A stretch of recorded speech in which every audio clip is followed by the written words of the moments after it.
Hey everyone, Trisha Ledusser here. We're here tonight to go over some of the basics on the little gated album kit that recently just went out.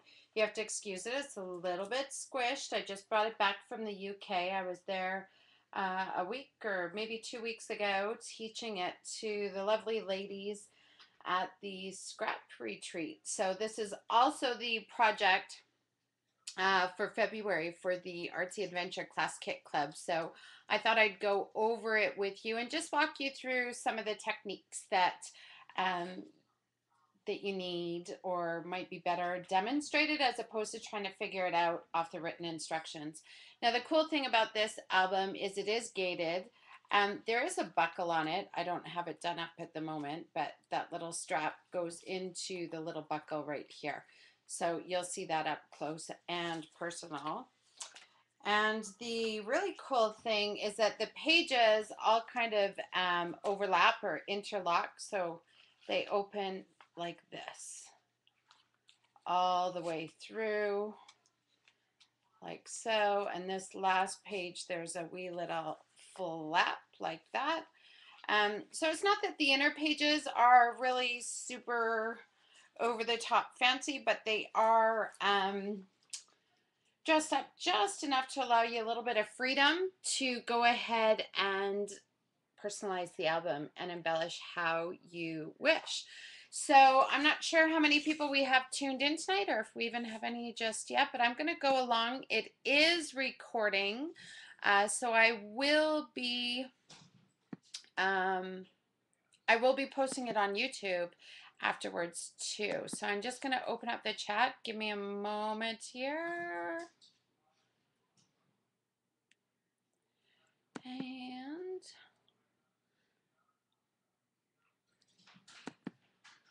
oh, this thing's a little bit slow today. But anyways, we are going to dive right in. You would have gotten your kit. Most of you should have it by now. And you would have also gotten the PowerPoint. So what I'm going to do tonight to walk you through this here is I'm going to pull up the PowerPoint on my iPad so I can try to follow along and clarify anything as we go through so that I'm doing it in the same order just to try to keep it a little more consistent. Just give me 1 second. I can't remember. Let me just, should have had it pulled up before, but I did not. Go. Okay, so it's just opening. So one of the things that you had to do was cut your chipboard. You needed a 5 by 10 inch piece, 2 pieces that were each 5 by 5 inches, and then you need 2 pieces that were also about 2 inches by 5 inches as well. So I've gone ahead and done that, and then I even went one step further, and because it had to dry a little bit, I covered the one side of the chipboard with crumpled tissue paper. And of course the tissue paper was in your kit. So I just simply put a thin layer of gel medium on there and then crumpled up the tissue and pressed it in. I've set it aside to dry. It's about 90% there. I just did it a few minutes before we started the webcast here. And now what I'm going to do is flip that paper over, or the cardstock or chipboard, whatever you want to call it, sorry.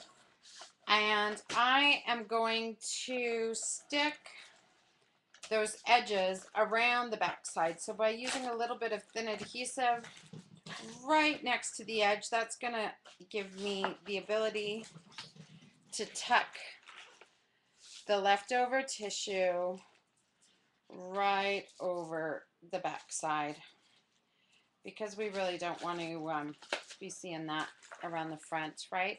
And it allows you that way to cover up the edges too. So see, nothing too fancy, just as long as those edges are covered. And I'll do that on all 3 pieces. So the 5 by 10 and both 5 by 5 inch pieces.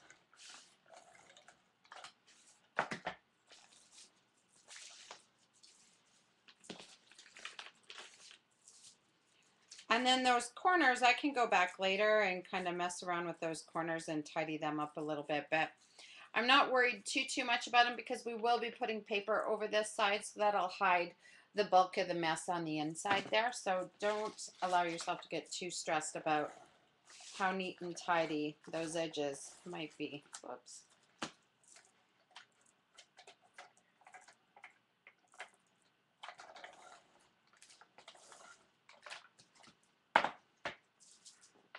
And last one.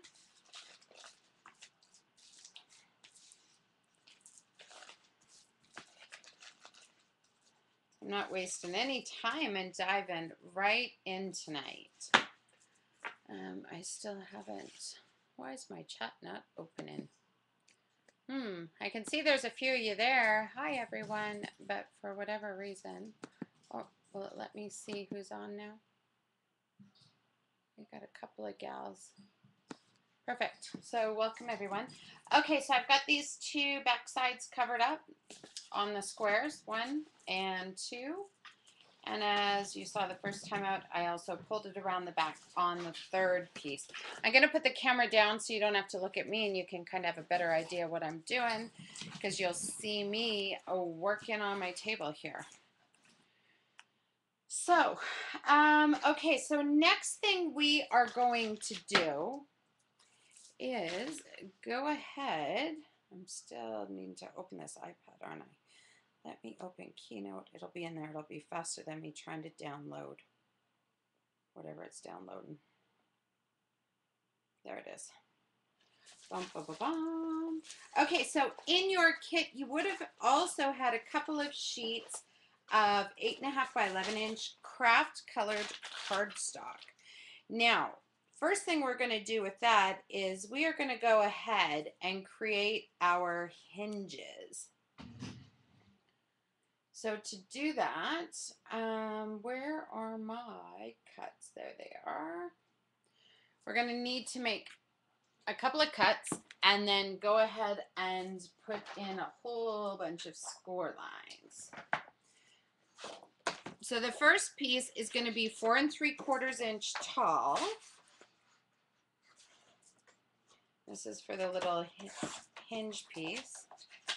And actually both of them will be 4 3/4, so I might as well cut them both there while we've got it. 4 3/4. The first one's going to be at 7 1/4, so let's start that one.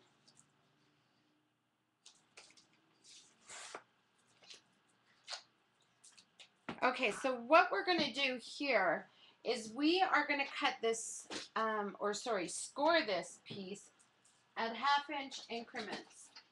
Let me find a scoring blade right here.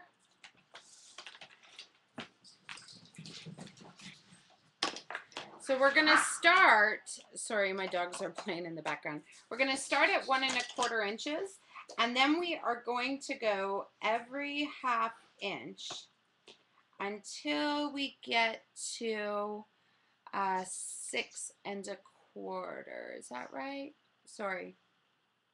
Hold on. Start at 1 1/4 and go all the way to 4 1/4. 1. So we'll just whip these through real quick. Let me put this straight so my paper doesn't slip.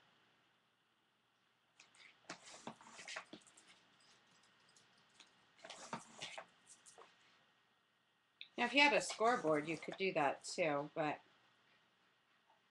this is sufficient. So actually, I think this one is supposed to go to 5 1/4. Is that right? Maybe not. Okay. So here's what we're going to do, is we are going to fold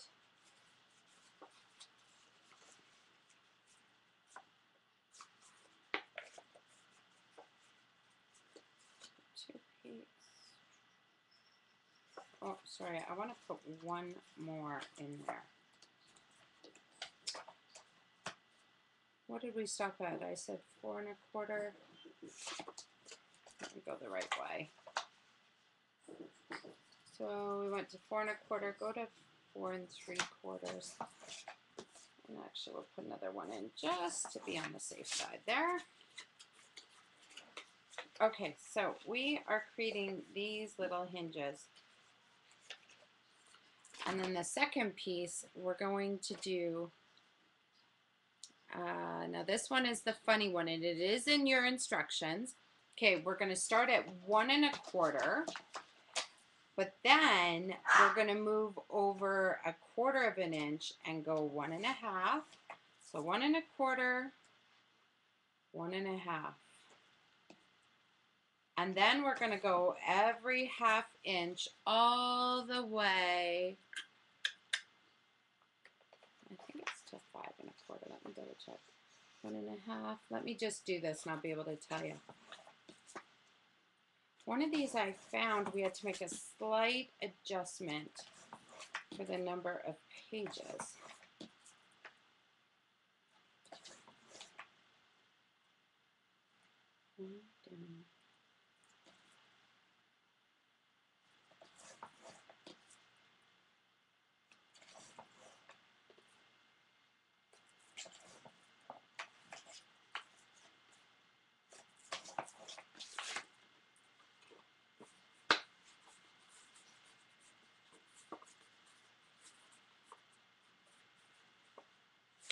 There we go. Okay, so see what I've done is every 1/2 inch increment, except for at either ends, I put another little 1/4 inch. Now what we're going to do is take our thin double-sided tape and we want to attach those hinges together on the back because we want to make all those little peaks and valleys. So in between, and you'll see what I mean here in a moment, in between these spaces, you are going to allow a 1/2 inch gap so that it gives you room for bulk. And you'll see what I mean right away. Just let me create these. Now I do got to tell you, this particular kind of binding or hinge was inspired by my friend Pauline down in Australia. I've done similar ones, but I liked that she gave a little bit of a gap there. So, gotta give credit where credit is due. So I adjusted her particular hinge idea to work with what I was doing. It seems to have done the trick. I like that she gave the 1/2 inch space there. So see what I've done here? Let's see. I have gone ahead and attached everything on the back. See, the back is all flush there. And if you look at it from the side, let's see, can you see that there? Right? So you see how there's a 1/4 inch gap, then a peak, 1/2 inch gap, peak, 1/2 inch gap, peak, 1/4 inch at the end. The other piece is different. It's only got 2 peaks as opposed to 3. And the reason for that is only 2 pages are going to be attached to that side. So we only needed the 2. But we stuck with 1/2 inch increments, and you'll see what I mean right away. I'll just peel off the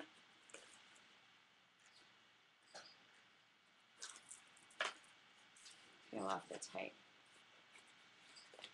So see this one. Can you see that there? There's a good angle. There we go. 2 peaks only. 1, 2, and then there's a 1/2 inch gap in the middle. Now I always like to confirm that I got my spaces where I want them. Yep. Okay. How I'm confirming that I got them where I want them. Basically, these, which piece was it here? This one had the 1/4 inch gap. That 1/4 inch gap on the 3 peak piece is going to be lined up with the 1/2 inch score line on the 2. And then what you should have is basically staggered peaks. So your 2 peaks will fit in between the 3 here. Does that make sense? It will make sense when you look at it. So anyways, that's what I've done. I just verified that I had the right measurements. Remember, I did have to add 1 extra score line on that piece, on the 1/2 inch piece, just to make sure that there were enough peaks and valleys. Anyways, then what I am going to do is use some good strong adhesive right near that score line on these hinges. Now these hinges, of course, are what they're what we're going to use to attach the book to the front, or sorry, attach the front covers to the back covers. I really shouldn't talk while I'm working because I mess my words up, my train of thought, but that's okay. So we're using good strong adhesive there. Yeah, I tear it. I know some girls are neat and probably drives them crazy, but it works for me. I'm just using my double-sided tape. And this is the Sequang stuff, so I know it's strong enough. Usually I'd use my tape runner. I don't know why I'm not. The red line tape works good for this too, because this is just one thing that you do not want to lift. You want it to be good and strong.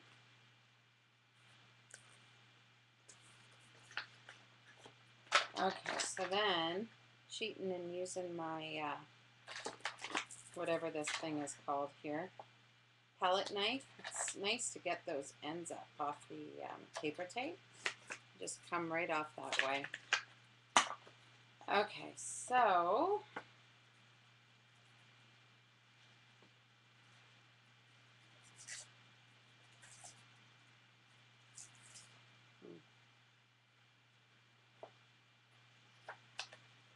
now what we want to do is make sure that the edge of that hinge assembly is flush with the edge of the chipboard and that it's centered between the top and the bottom. There'll be just an ever so slight small gap between there because the paper is 1/4 of an inch shorter than the board. The board's 5 inches, the paper's 4 3/4. It's only because I didn't want it to go right to the top.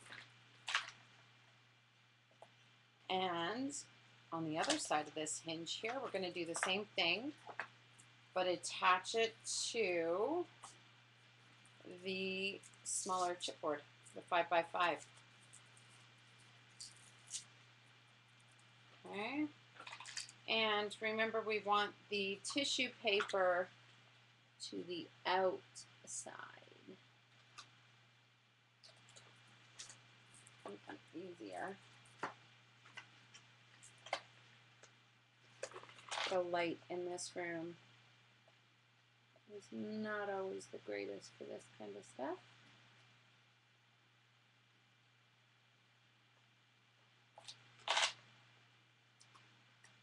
Oops, almost there.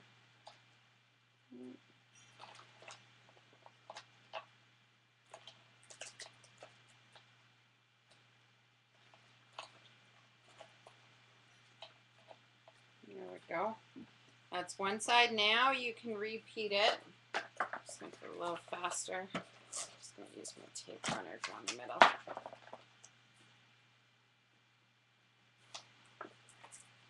Repeat the process on the other side. Okay, so we can attach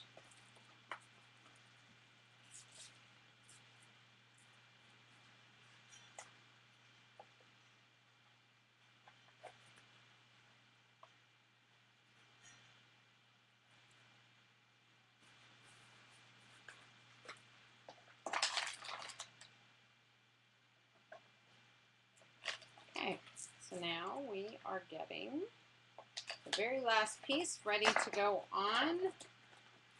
Bada bing, bada boom. And again, making sure the edge of the chipboard is flush with the edge of the hinge or the spine assembly, either way, whatever you want to call this little doohickey here. Okay.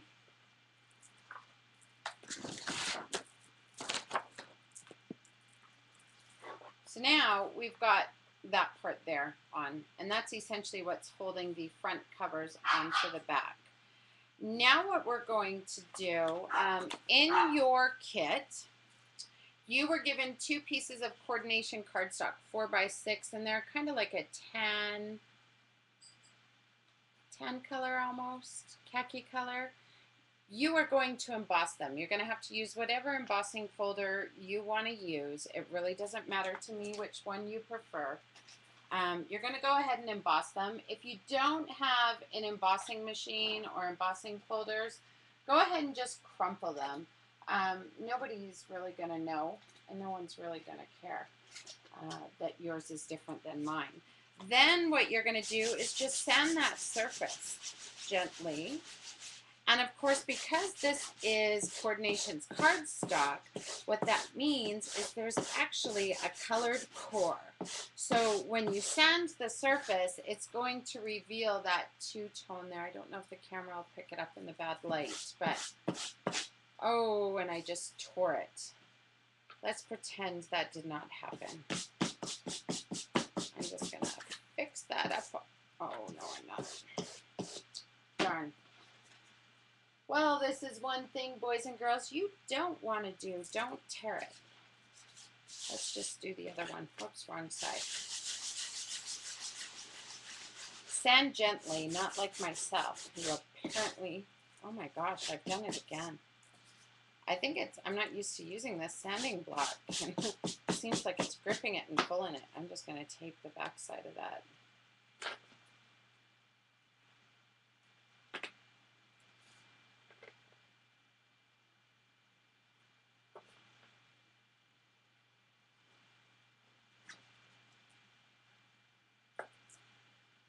I'll just put a little bit of, it's like a Band-Aid, isn't it? Just put a wee bit of tape on the back there. Anyways, the idea is just to sand the surface very carefully, much more careful than I did there, because you want to then take your 2x5 inch piece of chipboard, and you want to attach it right to the center of the cardstock on the back. Now, if yours happen to tear, I'm going to give you a couple of alternatives, because when I originally made mine, mine did not tear. I do know a couple of girls in England tore theirs a little bit, and perhaps either A, they sanded like I did, maybe the embossing folder that we used was deeper impression perhaps than the original one I used. I'm not sure what the reason, whatever it may be. It's not a big deal. You can improvise, use a different piece of cardstock, or another great alternative for this is also to use, what's it called? The Ranger sticky back canvas. That's the word I'm looking for. Okay, so I'm essentially just sticking this chipboard, the 2x5, right on the cardstock, centered between the top and bottom, or the right and left. Top and bottom, I'm going to actually break out my ruler and my craft knife. And I am going to cut off the excess from the top and bottom. Okay?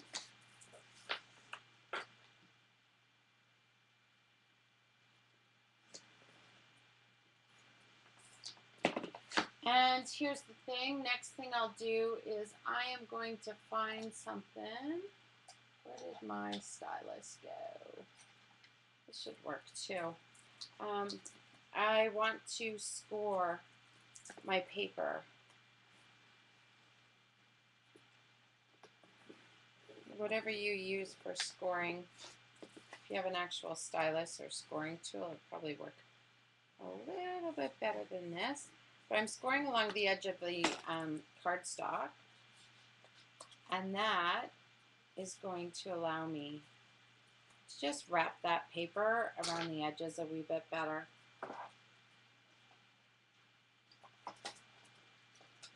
Then, because I want to use really strong adhesive, because this is going to cover up our hinge assembly. It's going to become the spine of our book. So I'm going to go double whammy on the red line tape. No such thing as not enough adhesive when it comes to something like this. Okay. Boom, boom. Again on the other side.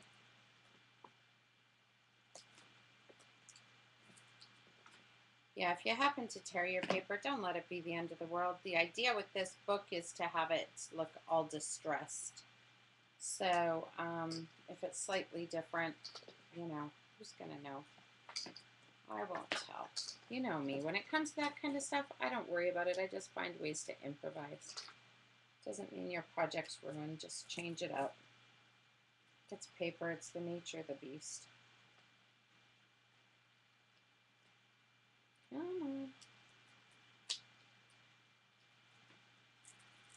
All right, and 2 more on this side.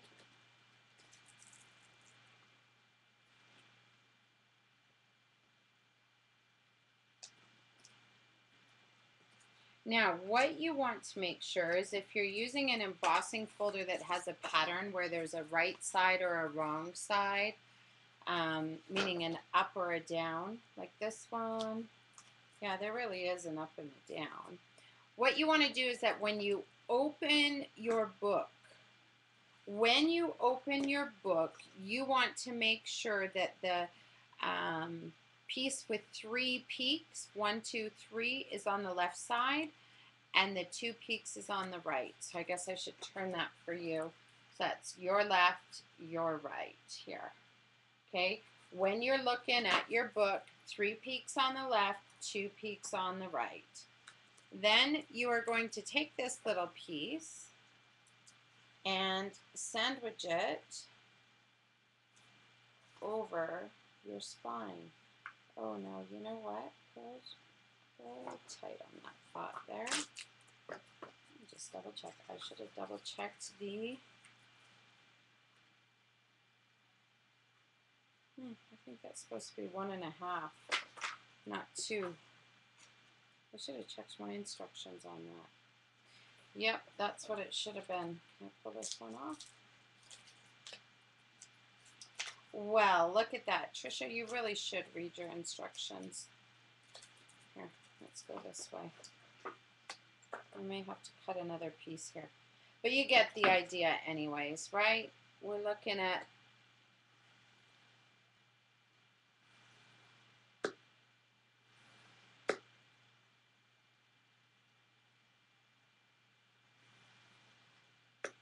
let me just get this out. A little more. I don't want to cut through the paper.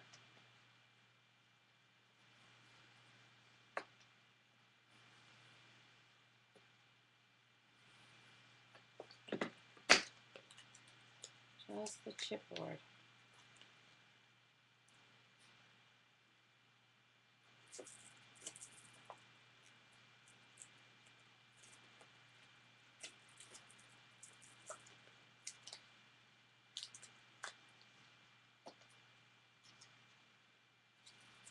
Okay, so those pieces should be 1.5 by 5, I would say, as opposed to, that's what I'm making it, so it'll fit better. 1.5 by 5 as opposed to, what did I say? 2 by 5. I should really look at that stuff beforehand. But anyways, you get the idea. You're getting what I'm putting down. Okay, so that will be the back side. There we go. I got it going on now. Now I know what I'm doing.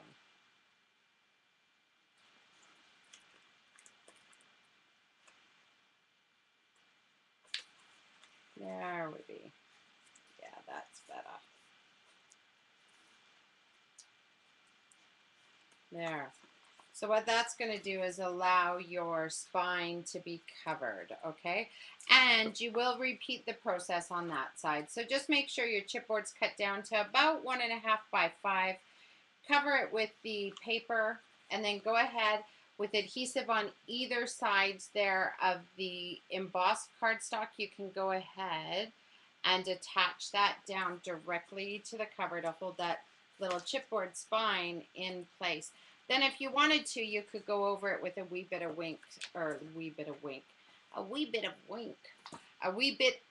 ink to dress it up as you see fit.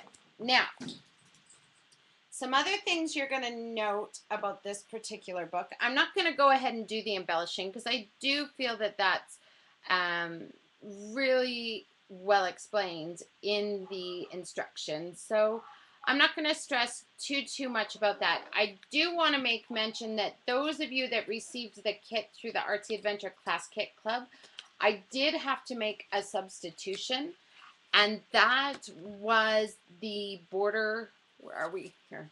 For example, the borders here.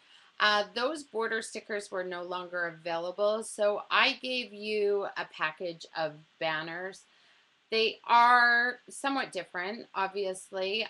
You would have used them with your November kit, the ColourPop banners. You know, change it up. Those are just simply as an accessory to add over top of your photos, so those banners can go across the bottom. You'll just have to improvise on that part. That's pretty good. Throughout your kit, you know, I had a few different die cuts and punches. Those are in your the little embellishment baggies, and there's also those little chipboard heart pieces.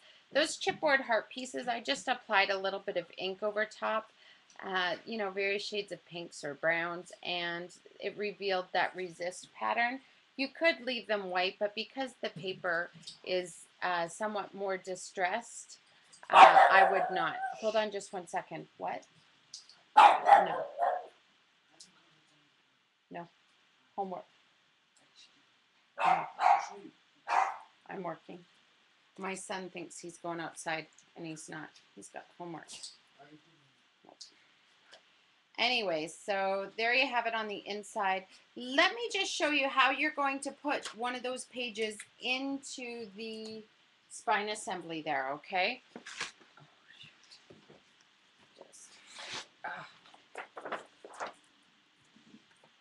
Okay, so let me just pull up the exact dimensions of what you cut the page. Pretty much every page is going to be cut to about the same size.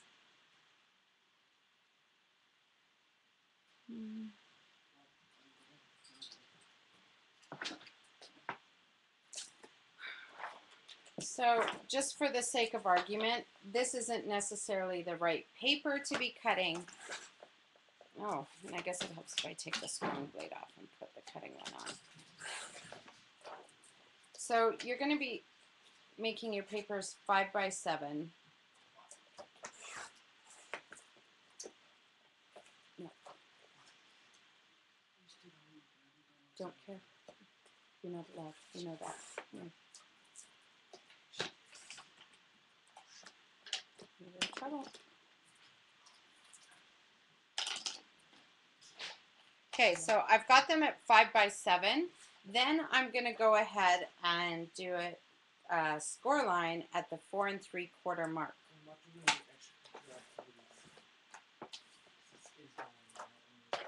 Four and 3/4.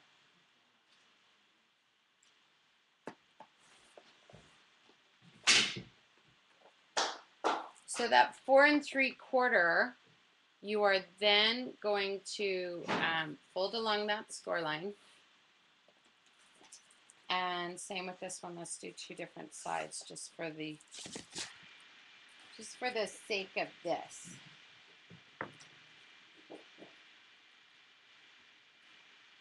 And then you'll want to use a thinner, I'm going to use the 1/8 inch tape, just because that score line is so small that it just allows things to go a little bit smoother.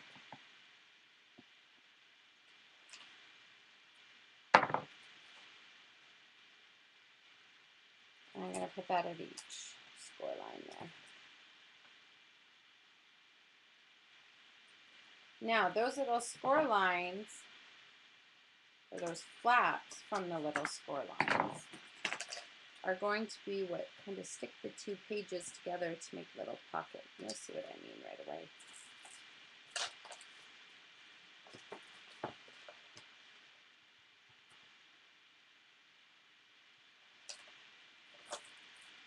Okay, so see, I've got adhesive along this score line and adhesive along that score. So I'm going to have one at the top and flip it over one at the bottom. So the score lines or the little mini flaps are going to go towards the inside, okay? So the big thing is to make sure, because it's not very forgiving, girls, you got to be precise with your placement, because once it's down, you're pretty much stuck there, aren't you? There we have it. So now you have this little pocket page. Do you see that all the way through? Hello, hello.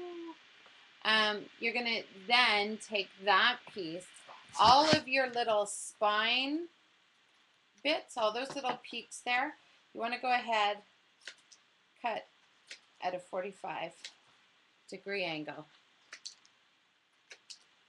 And that just makes it a little easier to slide these pockets on.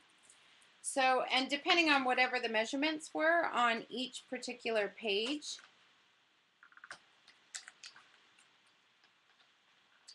you are going to go ahead and do the papers as explained on your instructions. But at least, you know, this will give you kind of a good idea. It makes it a little bit easier sometimes when you see this, right?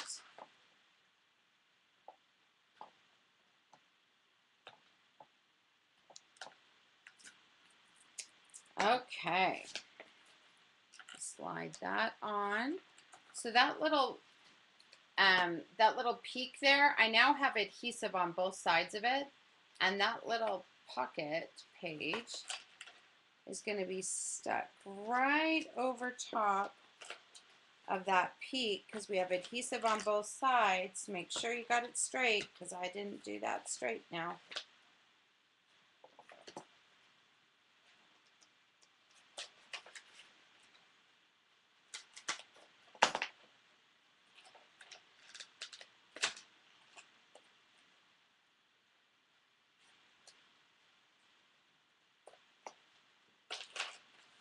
There we have it. There you go. So that little page has now been put on to that little peak. So it's going to turn nicely. And the nice thing is about having that wide gap there is it allows for your pages to lay flat even with all the bulky embellishments that you're going to put throughout the book. So when I pull it back out here, let me just grab it. Got some of my favorite dies through there. That picture wheel from Tim Holtz along with the game wheel and the little pointer finger. Still my favorites, right?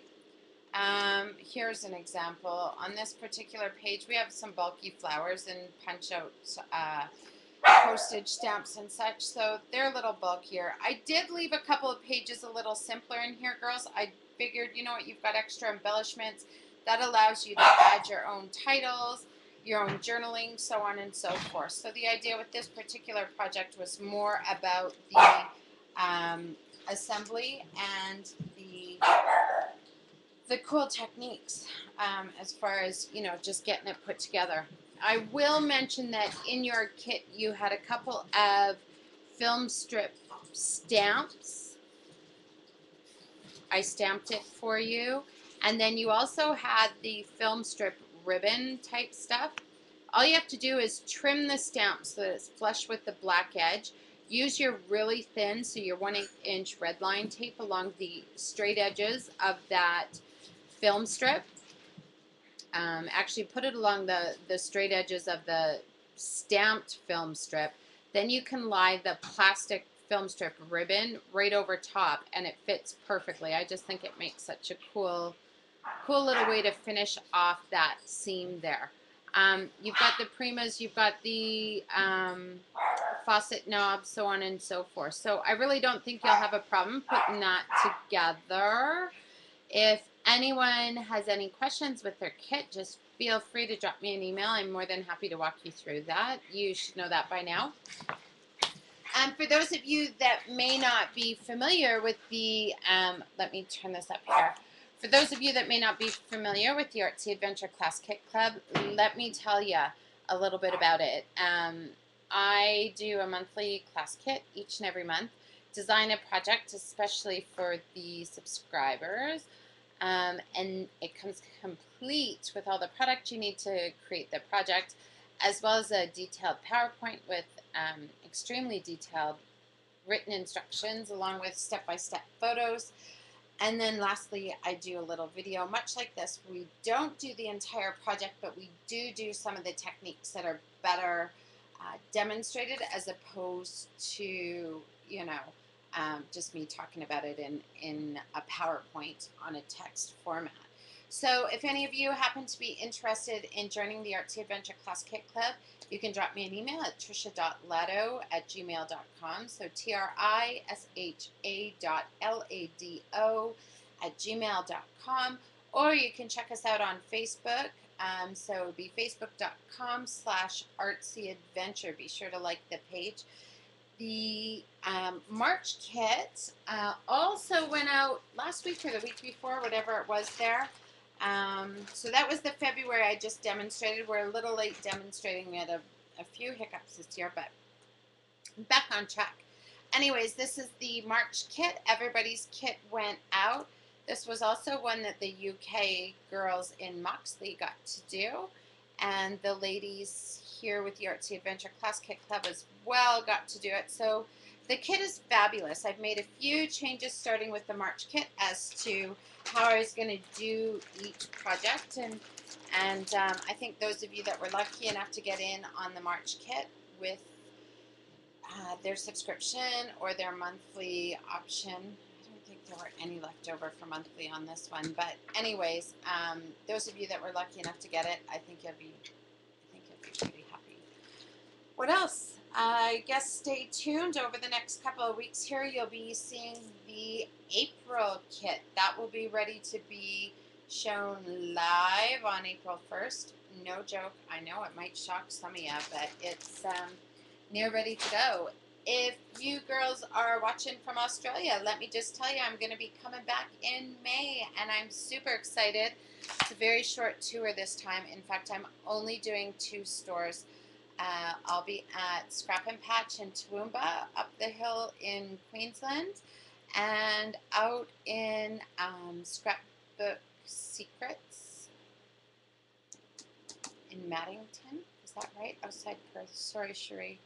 I should know this. I'm sure it's Maddington. Out in Western Australia, right near Perth anyways. It's one of the little suburbs there. So I really do hope that those of you ladies down under will take the time and come and play with us for a weekend. I'm at each store for an entire weekend doing 5 or 6 classes, loaded to the gills with fabulous product. Let me just show you a real sneak. I showed a couple sneak peeks on Instagram and Facebook of the, what do we call it, that class? That class is called the Triple Threat. So one of them is where we are going to do, now catch this, those of you that know me know this is going to be quite the task. We are going to do 3 layouts in just under 4 hours. 3 layouts using 3 different manufacturers. Each layout is going to have at least 3 photos, and one of the layouts is actually a double pager. So I took a lot of feedback, a lot of requests I've had over the past few years actually, and put it to work, and it was kind of fun. So one of the projects in the Triple Threat class is going to be this Prima layout. Look at those lovely flowers, tags, and 1, 2, 3 photos. The other one, I'm not going to show you all of them, but this one here, let me just put it where it needs to be to kind of give you the whole wow factor. This is the double pager. This is using the Cartabella collection. Which way am I going here? Cartabella collection is so lovely, designed by Karina Gardner. So it's a double pager with triple photos on the layout. And what's really cool, so this one has your big main focal photo, and you could either put another little photo there or perhaps some journaling and such. On this side, you've got your double frame. And to take it even further, we've got a slide out here. How cool is that? Which will allow you room for yet another photo. So those are two of the layouts. I'm not going to show you the third. You know, I can't give it all away, but hopefully that'll tempt you a little bit. Wednesday night, we have another Artsy Adventure Class Kit Club show, trying to play catch up a wee bit. The one project I think I'm going to do then is going over, sorry, this got beaten up, fell apart here. Going over, this would have been long overdue, I'm sure. Technically the December kit. Here, so we've got a really fun memory file, and it opens up with lots of flips, flaps, and the other thing inside there. So it's a nice, bright, colorful project, perfect for springtime, or what we need to be spring real soon, at least in these parts here, because whew, it's been a long winter, right? So anyways, I do have a couple of these kits left. If anyone's interested, get on it. They won't last. And there you have it, ladies and possibly gentlemen. Hope you enjoyed tuning in tonight. Thanks so much. I greatly appreciate it, and hope to see you soon. All right, have a good one, and stay tuned. I'll be putting this on YouTube within the next day or so. Have a great night. Bye-bye.